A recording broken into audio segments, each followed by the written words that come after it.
Good morning, everybody.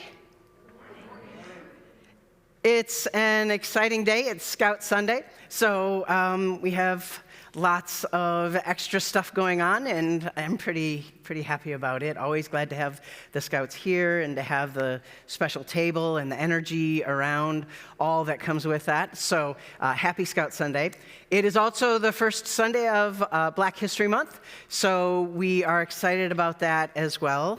And it's Communion Sunday, so could you have a more power-packed day than this? If you're watching from YouTube, I invite you to get your morsels of food and drink so that when it's time for communion, you are ready for that. And if anybody here doesn't have their little communion pack, their snack pack of communion, we've got some in the narthex. Please, at any time, go and if you want it, go get them from the basket from the ushers. Don't want anyone left out. What else? Super Bowl Sunday competition ends today. We don't quite know the results, but Mary's got some heads up she'll share with us later. And Phil Hodson is coming next week, and you're like, who's Phil Hodson? Reverend Phil Hodson is our conference minister, and he's going to share a message with us. And after that, we're going to have a question and answer period that we're going to go into. That's going to be streaming online. So you folks who are watching online, get your fingers ready on the keyboard to ask questions. We're going to figure out how to monitor those and get answers to those questions. And those of you here, you can also think about questions that you have for our conference minister. And we'll do that directly after the service. Council had a retreat this past Sunday. We meditated and talked about the Plymouth theme for the year and came up with a theme of Draw the Circle Wide. We're really excited about it, and we're going to talk about that a little bit more later. And also, we're going to use the song Draw the Circle Wide as our theme song for the year, and Marshall and I are going to play it a little bit as well. I can't wait till we're back into yellow and we can sing again. Looking forward to that. So thanks for your patience with masks and not singing and all the stuff that we are trying to be careful about. So happy Sunday, and let's bring ourselves fully to this time and to this place.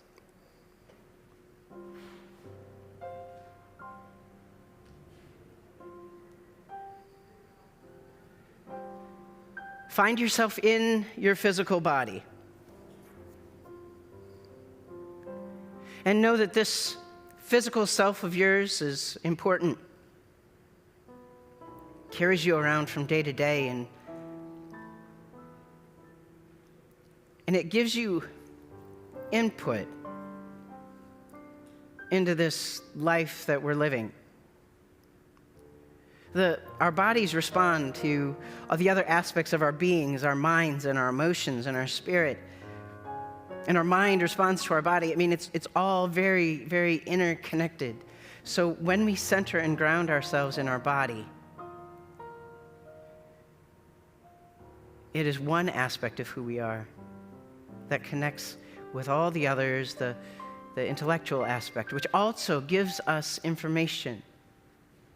Helps us understand the world around us, just as our emotions do, taking all the input from what we receive as we live this life.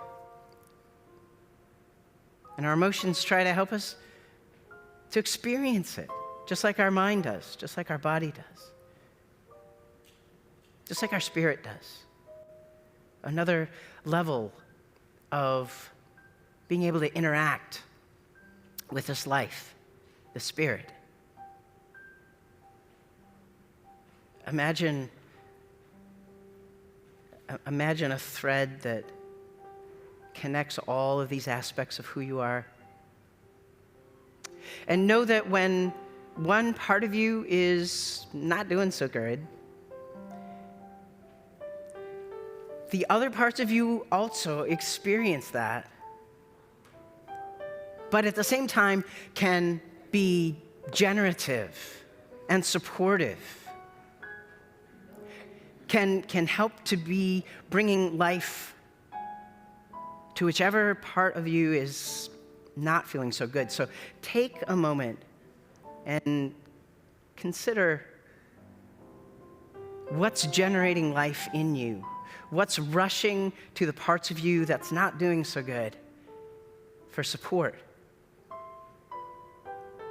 for wholeness? How are you experiencing the divine flowing through you in your body? Holy love flowing through you in your emotions. The presence, the very presence of God in your mind. And the essence, grace and mercy and compassion in your spirit, as well as strength. In all these ways, we bring ourselves to this time and to this place on purpose. And we gather together, whether it's in this building or virtually. We've chosen to do this in community, to be fully present and to connect with our holy love, to connect with each other. And in this way, let us bring our full selves to this time and to this place.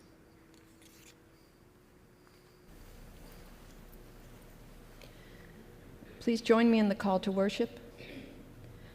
Those who are thirsty, come to the fount that will not dry up. We bring our thirst here to be quenched. Those who are weary, Spirit is a ready refuge. We bring our weariness that we might find rest. Those who feel lost, come to the one who knows the way. Lead us by the hand, by our hearts, and by hope.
Let's take a moment and bring ourselves into prayer with you. Join with me in your hearts.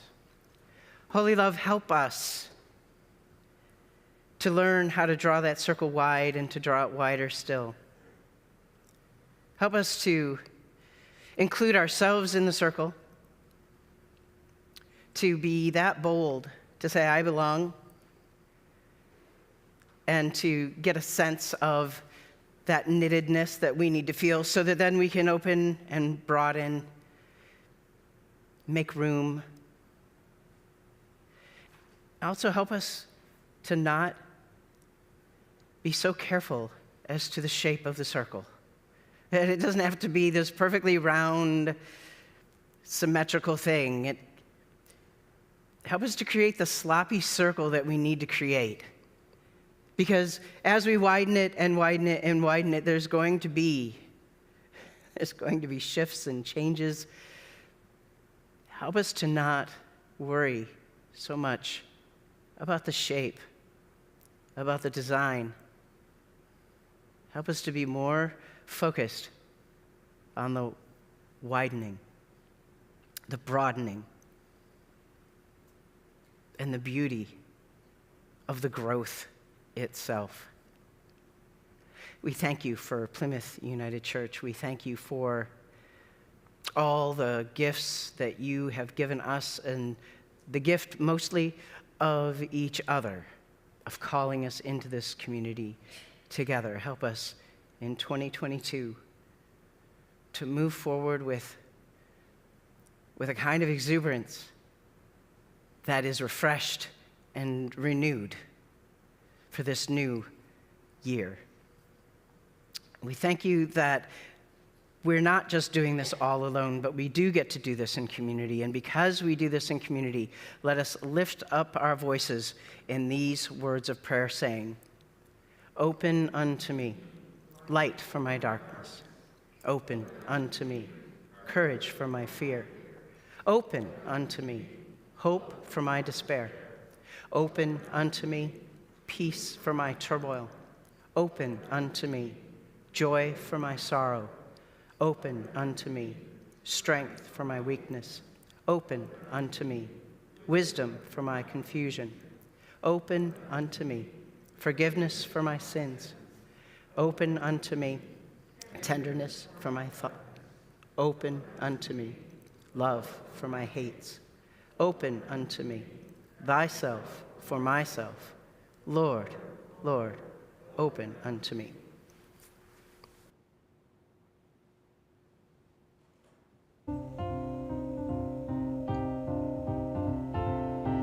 Feel the Spirit, feel the Spirit, feel the Spirit, feel the Spirit.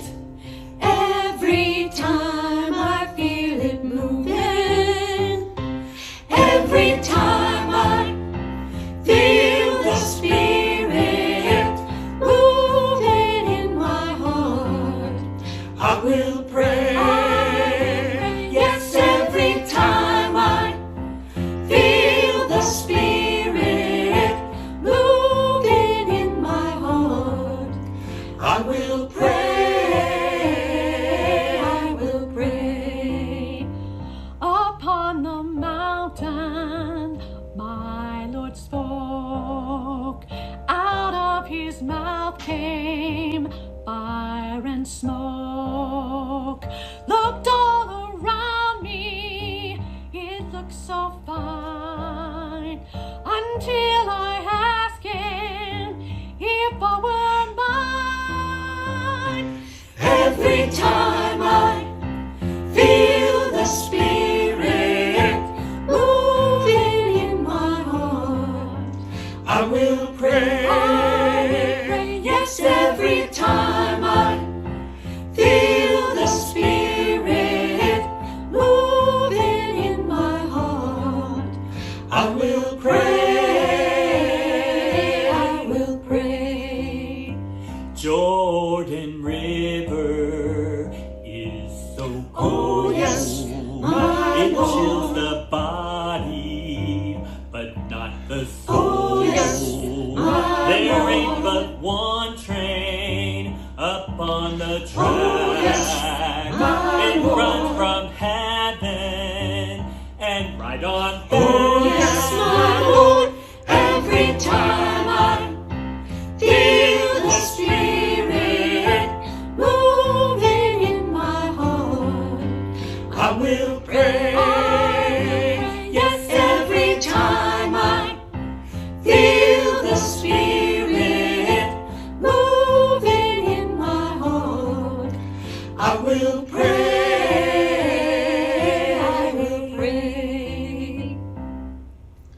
Feel the Spirit, feel the Spirit, feel the Spirit, feel the Spirit. Every time I feel the Spirit moving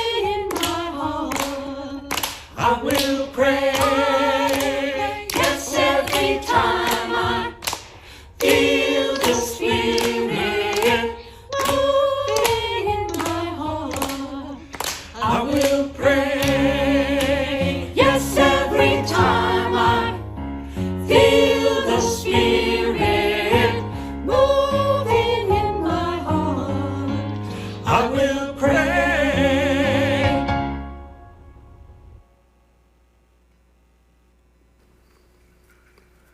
So, we've got two people that are going to come up here and talk. I don't know how many of you know, I think almost everybody knows that we've got a scout troop on the property.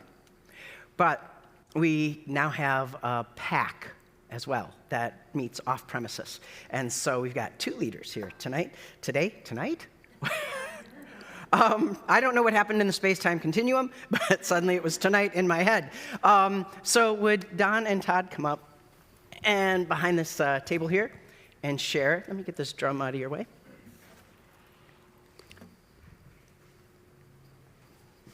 Good morning.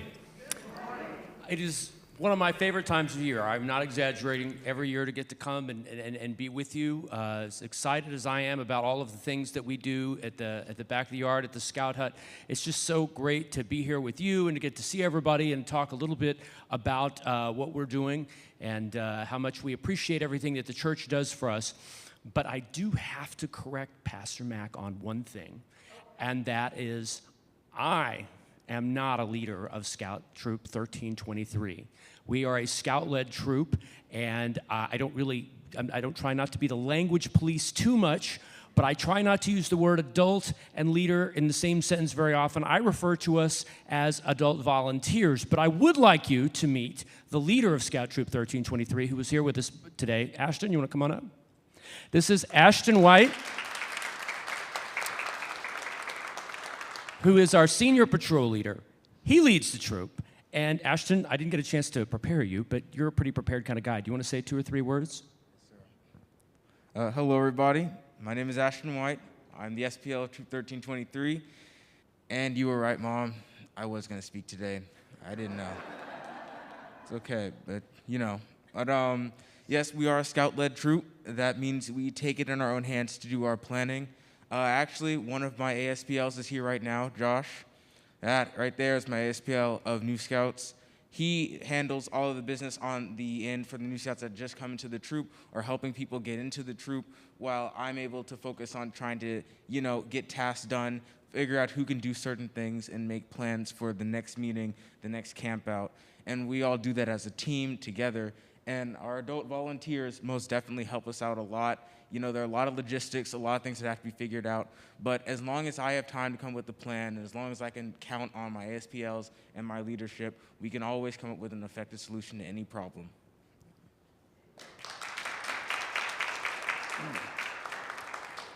And there's really nothing more I can say beyond that to say that's what we do here. But finally, let me just say that, Troop 1323 has been affiliated with Plymouth Church, believe it or not, for about 40 years. Those who know more than I can get a little bit more specific, but that's pretty unheard of in our area. But as excited as we are of that long history and as proud as we are to find different ways to work together, and we've had a really productive year of working together, there's an exciting new chapter that I'm sure you want to hear about, that I'm thrilled for you to hear about. So having said that, I want to introduce you to Todd Ronaldo. So this year we took on the task of reviving a pack that had fallen into inactivity. It's Pack 1550 over at Earnhardt Elementary, just around the corner from here. We were very excited. We started in June. We talked with the principal and made a plan for how we were going to do a sign-up night and invite new scouts to join. We had sign-up night, and it was very successful. We had about 20 scouts show an interest. But more importantly, we had 5 parents step up even on that first night and say, yes, we're excited about being leaders, which is not always an easy thing to accomplish. Even better than that, those parents went on to do in-person training, which, COVID aside, it's sometimes difficult to get parents to set aside an entire weekend to go and get training. So that was huge. So everything was going great. And then one day before we were ready to go and get the final signature from the PTO to be our chartered organization, I was informed, oh, yeah, well, we're also newly reformed, and we decided that we were going to have a vote. The vote didn't go well, and they actually opted not to charter us as an organization. And in Scouts, the Scout Pack, the Scout Troop, doesn't exist without that chartered organization backing them. So this church was really opened their hearts and their church and offered to sponsor us. We are so happy to have you helping us out. It was one of many hurdles that we just did not have to struggle with. Since then, we have gone on. We've had a lot of activities already in the pack. We've had Pinewood Derby, which is a thing to behold if you've never seen.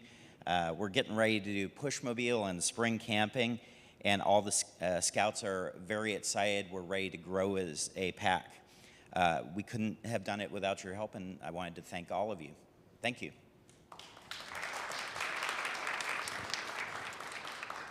And if I could add just one more thing, there will be a social following the service. Under the circumstances, we are going to have it outside, though I am told that by the time the service ends, and this is not meant to be any commentary on the link of Pastor Mac's services, that the temperature will have raised about 10 degrees, so we should be approaching something that sounds comfortable. So we do ask you to hang around, and we're happy to chat with you and get to know you a little better. So we hope to see you then. But on behalf of all of us, again, thank you so much to the Plymouth community, all that you do for us. We're constantly talking with Mary and Pastor Mac to find new ways that we can return the favor and do things for you as well, and we're just excited to be here. Thank you. So I get this. So can you tell them what the award means and what the award is from? Yes. Okay. So this is really exciting news.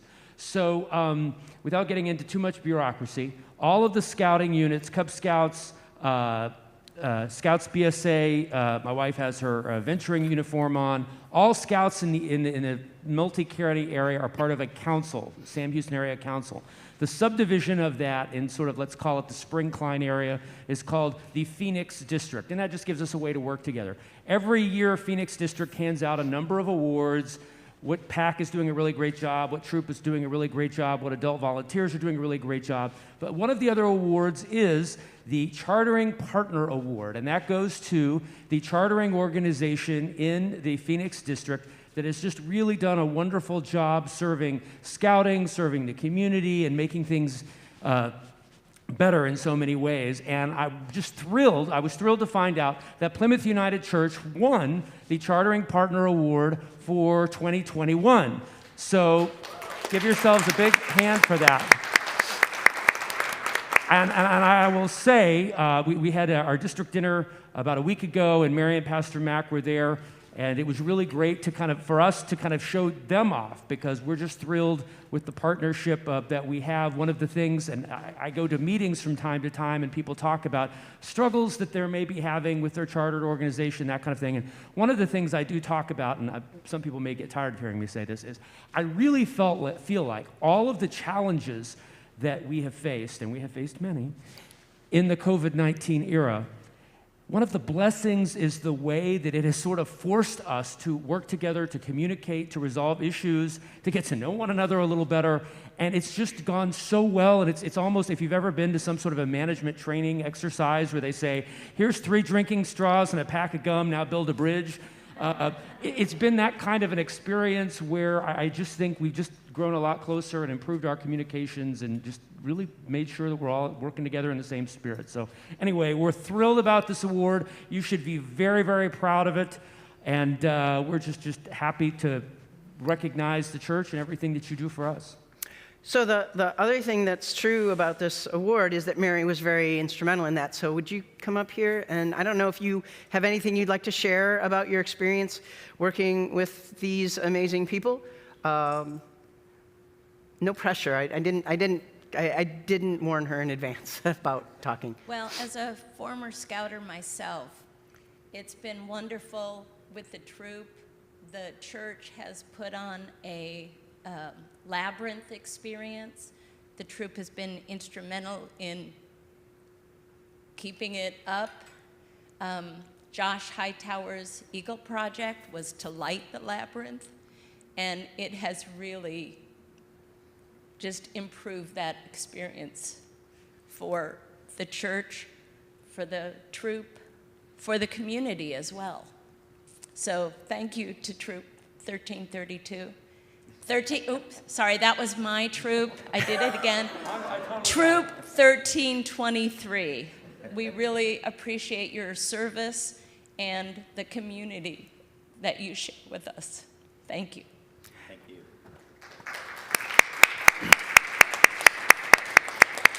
The other thing that I want to say is when I came to Plymouth, I had never been in a church that had scouting, and Jan Lundy was the liaison at the time, and helped me understand the importance of the ministry that the Scouts have with Plymouth. And I want to thank you for that, because you helped set the tone for me and got me excited about the possibilities. So Jan was the liaison for a million years? What's that? Just one? No, 1,000,001. See, I knew I was gonna, yeah. So yeah, that was a really important step for me. And then when Don became whatever he wants to call himself, Head volunteer. Lord High Mucky Muck, you know, and we started to engage each other over really long, fabulous lunches. We realized that there was a lot that we could do, and COVID-19 definitely was that experience of, okay, well, what you going to do now? You know, and we made something of it. So I'm grateful. I didn't know this award existed, and I'm really, I feel honored that whoever nominated us and voted for us, I feel really honored for that. And I'm glad we have the PAC.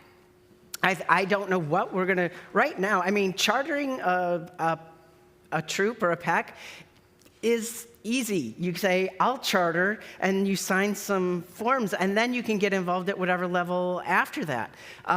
So we want to get involved more with the PAC as much as we can, and even get our kids involved in scouting that are in the church. So lots of potential and opportunity here, and now I'd like to pray. So can the scouting people who want to stand kind of in a line down here? We're not going to do the huddly thing that we often do because of COVID, and I'll just stay up here, I think, and pray from behind you. And you can go all the way up to the edge of the table. You can scoot. Yep. Oh, that's good. Mary, you want to be up here with me. All right, you're good. Yeah, the cameras have a certain width, that range, thank you. All right, would you join your hearts with me? Oh God, we thank you for these people and all the other people that they represent.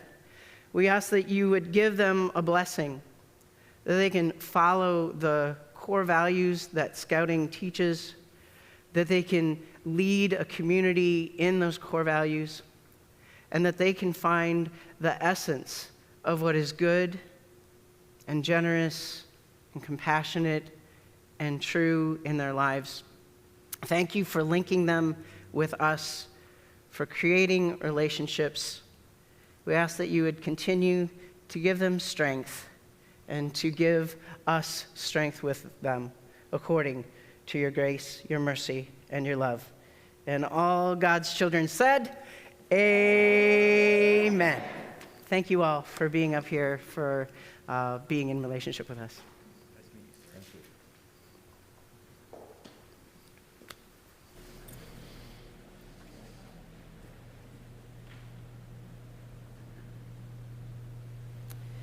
Each week, we collect 2 offerings. One is for the church, which goes into our general fund for the running of the church and our ministries. The second is the loose offering, which is sent to a designated charity, which changes each week. If you brought your offering in person today, you're welcome to drop it in the offering box in the back. It's the glass church near the doors to the narthex. For over 30 years, the Super Bowl of Caring movement has been inspiring people across the nation to tackle hunger in their local communities. Today, we participate in the Super Bowl of Caring not only with our food drive competition, but also with today's loose offering, which will go to the NAM Food Pantry. If you'd like to give to our general fund, to the loose offering, or to both, you can use bill pay from your bank, send us a check, use the Plymouth app, or use push pay according to the directions on your screen. As always, thank you for supporting Plymouth and the ministries of the loose offering.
Please join me in the Offertory Prayer. Hear us, O God. We cease to do justice, to love kindness, and to walk humbly with each other. Multiply what is before you like the loaves and the fishes. So that these may be met and joy fulfilled. Amen.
Today's biblical witness is from the Gospel of Mark, chapter 9, verses 38 through 42. John said to Jesus, "Teacher, we saw someone casting out demons in your name, and we tried to stop him because he was not following us." But Jesus said, "Do not stop him, for no one does a deed of power in my name will be able soon afterward to speak evil of me. Whoever is not against us is for us. For truly I tell you, whoever gives a cup of water to drink because you bear the name of Christ will by no means lose the reward. If any of you put a stumbling block before one of these little ones who believes in me, it would be better for you if a great millstone were hung around your neck and you were thrown into the sea."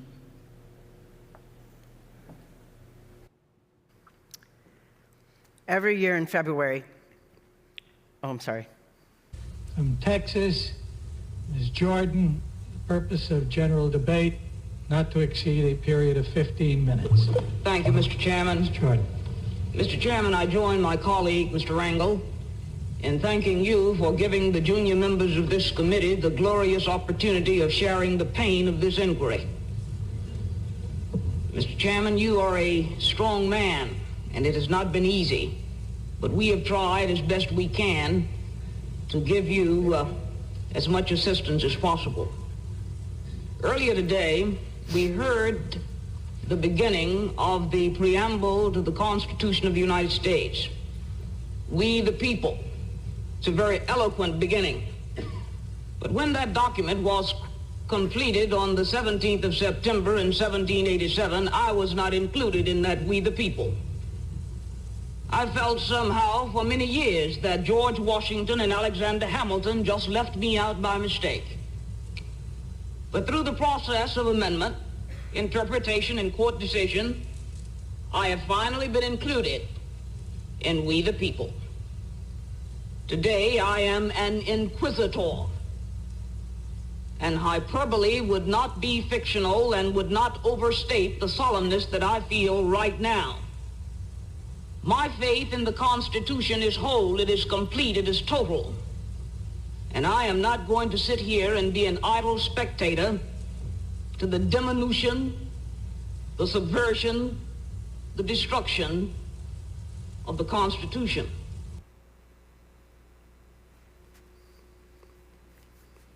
Barbara Jordan, everyone. Every year in February, we celebrate Black History Month by centering Black American voices at various points in our service. As a predominantly white congregation, I want to say that if the only time we centered Black voices was in February, we would have a problem. The goal of the worship team throughout the year is to center marginalized voices as often as we can.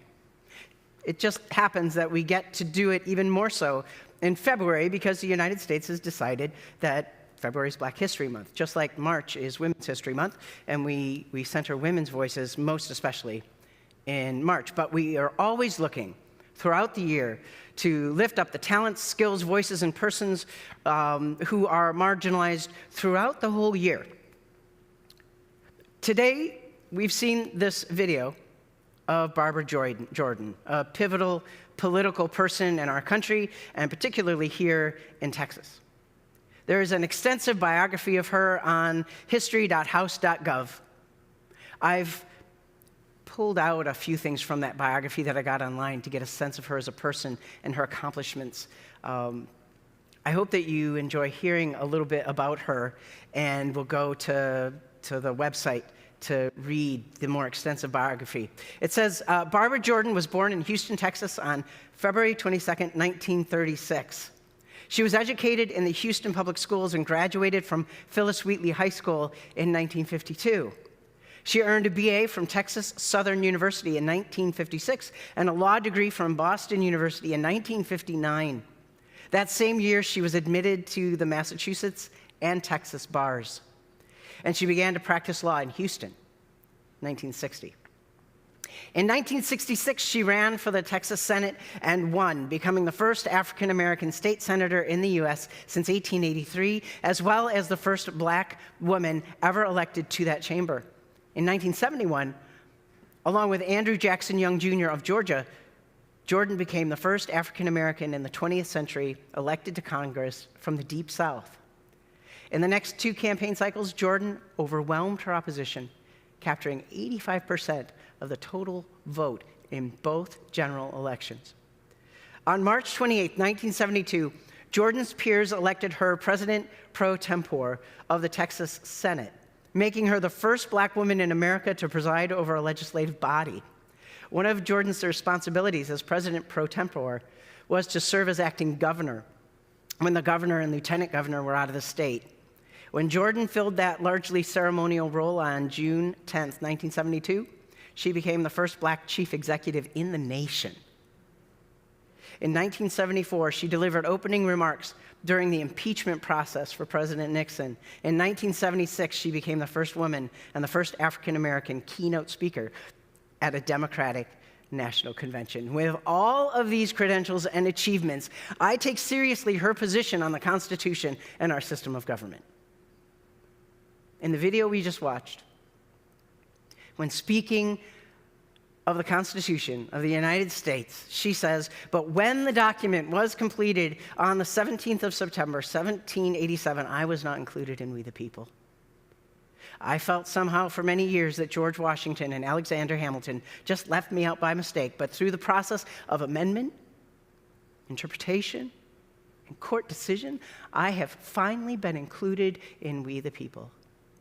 And then in 1976, as the keynote speaker at the Democratic National Convention, she said, "We cannot improve on the system of government handed down to us by the founders of the Republic, but we can find new ways to implement that system and to realize our destiny."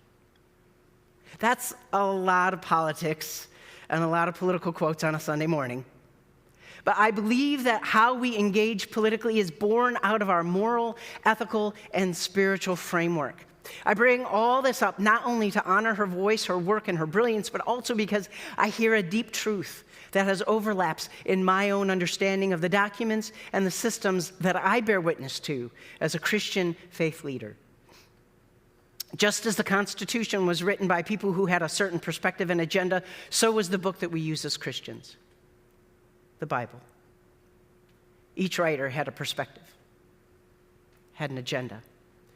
And then later, as these documents were being compiled to create something that would be considered a comprehensive storyline of faith, the people making decisions about which writings would be kept and which would be tossed also had a perspective and an agenda. Not that these things are inherently wrong. Let's be clear. I have a perspective and I have an agenda. You have a perspective and you have an agenda. We have to. It's what helps to focus us and to keep us going. So it's not inherently wrong, but they do limit us. They filter some greater truths and needs and experiences which might bring more nuanced result, but end up getting left out because of our filters. Barbara Jordan saw the inherent good in our Constitution and in our government system. She also saw the flaws and the limitations. Her brilliance and gifts led her to see these truths as not being mutually exclusive. I have to admit that she has shown me something about my own self and about my own call, about my own position. Because sometimes I wonder if I can continue preaching and teaching out of a Bible that I find at times to be deeply problematic. There are many stories in the Bible that if they were like images or posts on social media created into memes, they would have trigger warnings and be labeled NSFC, not safe for church. I have sometimes thought, I want to do this story, and then I read through the story and I'm like, I can't say that in church. How do I get them to read that at home? Because that's important, but the more I learned about Barbara Jordan this week and read her words, the more I realized that the problems with the Bible and the preciousness with which I hold this sacred book are not mutually exclusive. I keep rereading those two specific quotes I already mentioned to you. Through the process of amendment, interpretation, and court decision, I have finally been included in We the People. And then when she said, we can find new ways to implement that system to realize our destiny. These are the words of someone who understands the nature and importance of paradigm shifts. As this absorbed into my soul, I started thinking about the Christian church, the Bible, the sacraments. We have a lot of good stuff. There are also a lot of limitations and flaws to our system and embedded in our documents. Too many people can legitimately state that they are not included in our version of We the People.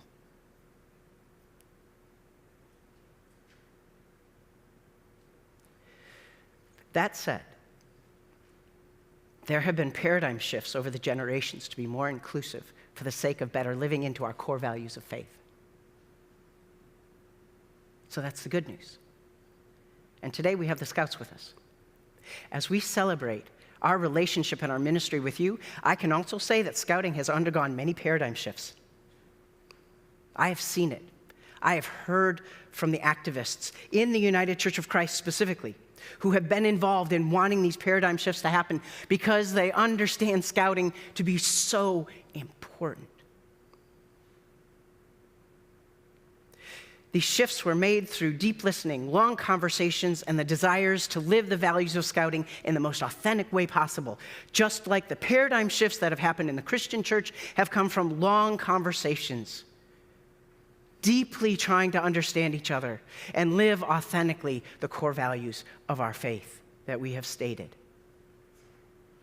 I am certain that current paradigms in Scouting, in the church, and in our systems of government will continue to be considered, reconsidered, scrutinized, and shifted so that the spirit of the work is lived beyond the filters of those who frame it. In the words of Barbara Jordan, we can find new ways to implement that system and to realize our destiny. This is exciting to me. Okay, finally, I want to attend to our reading from the Gospel of Mark.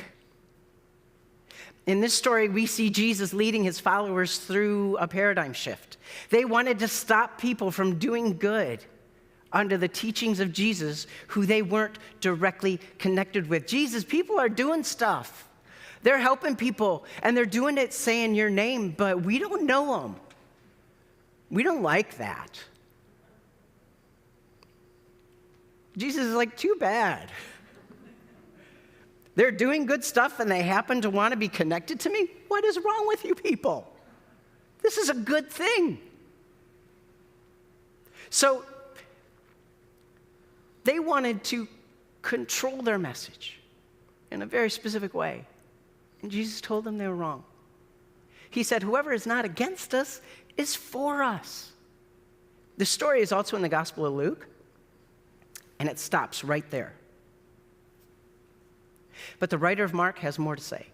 In most of our translations, this teaching of Jesus is separated into different paragraphs. However, the original writing wasn't written in paragraphs. It also didn't have capitalization, and it didn't have punctuation. So here we've got people trying to translate an ancient document, a language that they don't know, with no paragraphs, no punctuation, no capitalization. And they do the best they can based on context and other literary resources. So from what they know, it's kind of like playing a game of Clue, I would imagine. Anybody else here play Clue? And you're like, okay, how do I go about finding these 3 things I don't know based on some things that I might know and some things I definitely don't know, but I'm going to find out? And slowly but surely, you pick away at it until you know what you know, and you figure out what you don't know, and then you make up some kind of scenario, and you're like, okay, this seems to fit based on everything else. So they separated these things into paragraphs. For our reading today, I've added the first sentence of the next paragraph as if it didn't have a paragraph break. In Mark, there are stories that are called sandwich stories. Sometimes if you look it up, it'll be called the Markan sandwich. Tasty. There are 2 stories being told. The first one is interrupted by a second one, which is shorter. It's in the middle, and then the first one continues after the second one. The stories are supposed to work together, one enhancing and illuminating the other. And that's what's happening here. In the larger story, Jesus confronts his disciples about what they're arguing about. They admit that they were arguing about who's the greatest. And they don't seem shy about that. They seem like, well, that's a good thing to argue about, Jesus. Which one of us is greatest? Can you just, doing one of the... There happens to be a child in the room. So Jesus illustrates his point using the child and says, whoever wants to be first must be last. And whoever welcomes one such child in my name welcomes me. And then the disciples share with him how they tried to stop someone using his name to do good, and he tells them to stop that. This follows with Jesus saying, if any of you put a stumbling block before one of these little ones who believe in me, it would be better for you if a great millstone were hung around your neck and you were thrown into the sea. Let's call that some kind of symbolism. Not actually cement boots, right? These little ones are the ones that Jesus was concerned about. It begins a new paragraph as if he's course-correcting the conversation back to what he was talking about before. But these little ones who believe in him are also those people who were doing good in his name that the disciples wanted to stop. These little ones, they are the ones who are not yet included in we the people, who are supposed to be included, who need to be included, and who Jesus says, if you don't include them, that's bad on you, not on them. They were focusing on whoever was the so-called greatest and controlling their message so closely that it excluded those who were doing good in spite of their efforts to limit them. Jesus tells his disciples that their perspective is not his. Their filter is not his. Generation after generation, we are confronted by our own systems and documents that need to make room for more. Each time it looks a little bit different. Sometimes it's hard to recognize the overlap. Yet at its core, at its unfolding of one layer after another of inclusion, of widening we the people, this is the calling and the ministry of Jesus that we're continuing.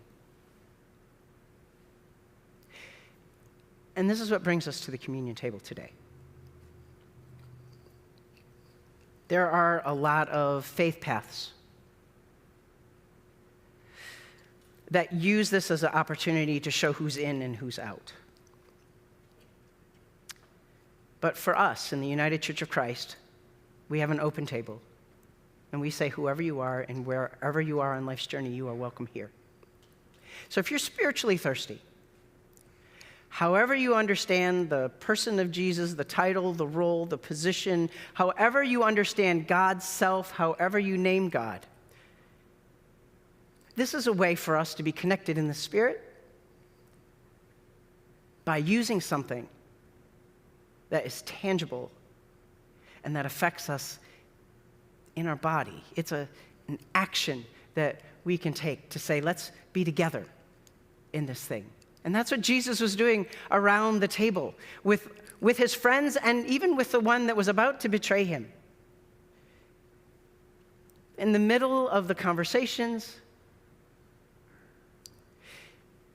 in the middle of knowing that bad things were about to happen for him,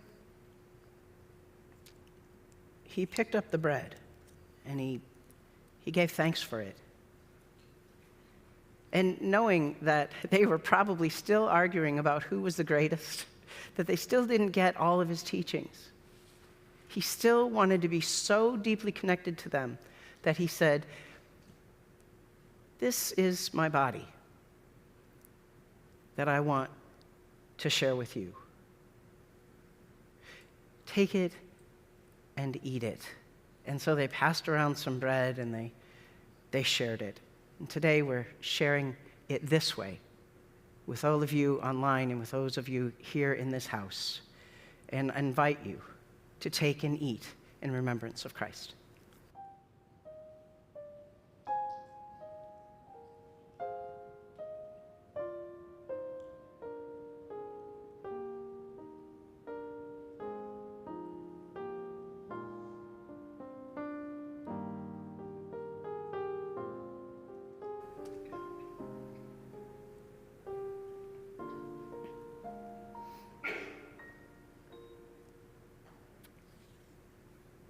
And likewise, he took the cup. And wanting to share it, he said, this is the cup of my life essence, what he called blood. It's the thing that flows through me and makes me alive. And I want you to take a drink of this life essence of me because I want to be a part of you and I want you to be a part of me no matter what else happens. I want us to be community together. So with that, he passed around the cup and they shared it. And today, we lift up these cups together. Take and drink in remembrance of Christ.